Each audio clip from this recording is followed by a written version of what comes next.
Good morning, traders. Welcome to Tuesday of this beautiful week. Make sure to swing over to ssftg.com/brief to grab your morning brief levels. Before we jump on in, we always need to make sure that we know what news is going on and what else is going on, especially when that's happening, so that we're not taken by surprise. So as far as the news announcements go for today, or the lack thereof, we don't really have any. There's no early morning news announcements to worry about, and the first news announcement isn't even really news. It's just a bill auction at 11:30. So there's really not anything to have to worry about today as far as the news calendar goes. In the afternoon, there's some medium news announcements with the tick long-term net transactions for November, but that's at 4 p.m. So there's not really anything that we're going to have to worry about on that front. But with that out of the way, now we can jump into some charts. News is light. Hopefully the charts will give us something to play with for today. Today's date being 1/19 of 2021.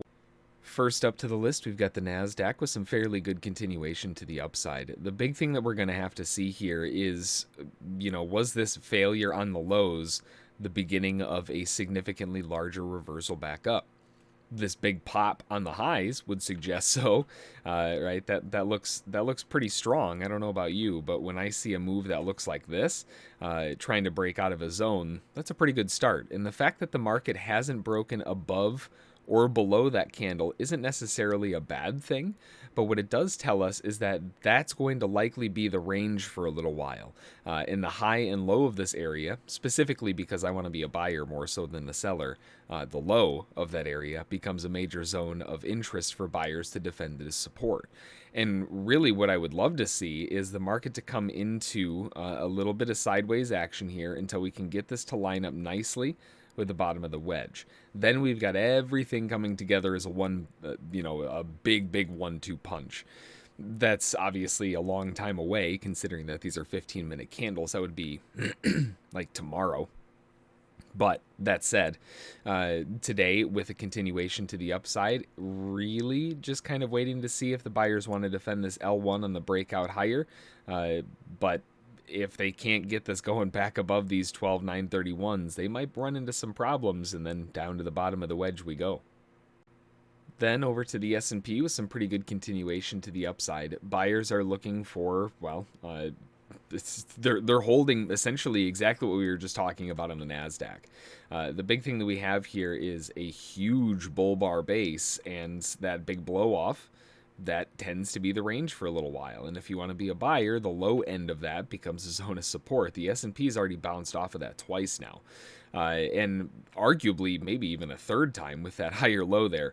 So it's obvious that buyers are trying to get this to rotate higher on the S&P much more aggressively than they are the NASDAQ.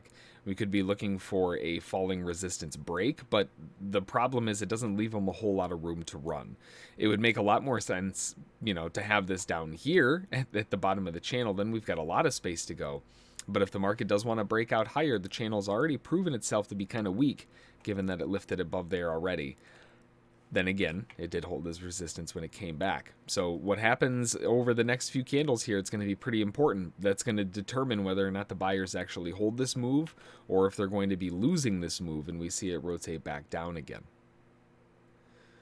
Over on gold, we've got a good continuation overall to the downside, but once the market made it down to the lows, it was a total failure. It got absolutely obliterated trying to get below those 1816s, the 1800s, bounced right off of it. And with such a huge level, a big psychological level like 1800, it would be a little bit bigger if it were like 1,000 or 2,000. But 1800, still, it's a nice round number, and we don't get those as often when we're looking at gold. So 1900 was way up here, and you can see 1900 acted as a big zone of support or resistance. If we go back, the 1800s are the same thing. We're right back in around a big psychological level. And what makes it even more interesting is that the market has had 1 pulse, 2 pulse, 3 pulse down. That's usually where it begins calming down a little bit. On the lows, we have a big divergence coming all the way up from the bottom. Granted, it's been doing that the whole way, technically. So until we get a break above the high, we don't really have proof of it yet. But if they do break above the high, that could potentially spark that rally all the way back up towards the 1980s. So buyers are, man, they're definitely lying in wait right now, potentially having already filled in on that big dip lower, now looking for it to pop through the top. Then on over to crude oil with a bit of a sideways, choppy, sloppy market. There's not really a whole lot going on here over the past, yesterday obviously being a holiday, nothing happened, but we're kind of back towards the highs of it, and that did seem to be a big chunk of resistance yesterday coming into today. So the big question is, was that just because it was a holiday and there was no volume enough to drive a breakout above a previous swing? Or was that actually buyers who were maybe fading off the lows, taking profit? Maybe it was even new sellers trying to drive the market back down. And this is their chance to reload going into an actual trading day that's outside, that's not a holiday. There's a lot of things that are waiting here as attempted proof. The initial breakout so far above the highs has not done so well, and they're trying to get back lower. But, right, there's a big but in this one. We've got higher lows the whole way up. So we'll have to wait and see. Right now, so far at least, the bulls seem to have the edge because they're getting higher highs, higher lows, and a major zone of interest would be back up towards the 53s. We already knew and have been talking about the 52 to 53 area being resistance. The market made it all the way up into the 54s. So seeing it pull all the way down, that was a lot of extra icing on the cake, if you will. Traders more than happy to take it. And you can see once they realized there wasn't any more icing on the cake, they all started dumping. So realistically, I think this movement with this big lower high is nothing more than just buyers who rode it out, had a nice move up, and now they were trying to get a little bit of extra. They realized that they couldn't get the extra anymore, right? The extra was starting to get scraped off the top of the cake, so they jumped ship. When it came back to the same area, they jumped ship again, and then jumped ship again. Well, the last time that happened, right, look at repetitious patterning. Big drop lower, the market made it just above the top of that, and then faded lower. Big drop down, the market will probably make it just above the top of that, and then drop lower.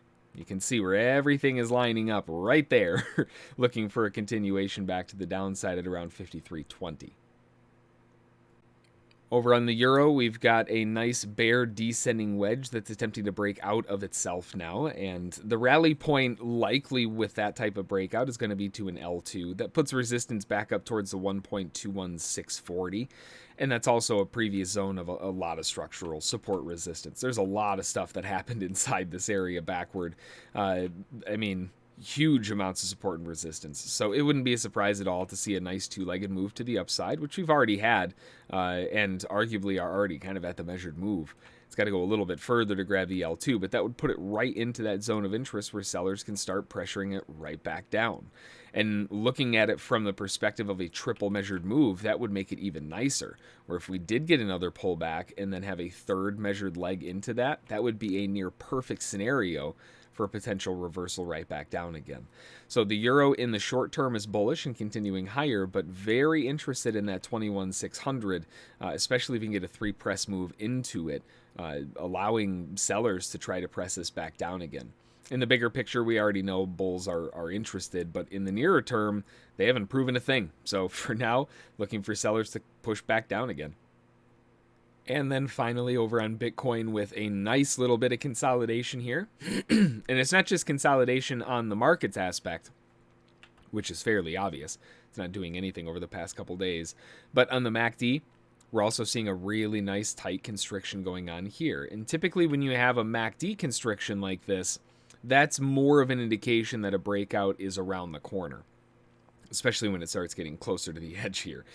So the fact that we're right in the middle of it makes it a bit awkward. What would be really nice is seeing a flash drop all the way down to tag these stops underneath 34,000, and then see it go screaming all the way back up to complete 40,000, maybe back above 40,000 and start cracking higher. Ethereum is already rallying up and having a nice strong pump to the top side. Bitcoin is kind of hanging behind, sort of waiting for its limelight, I guess. And this might be exactly what it needs to spark that fire. Alrighty, well, that's going to do it for today. Like we always say, stay safe out there, keep those stops in play, and let the winners run. Until the next time, have a great trading day, and we will see you all tomorrow. Thanks.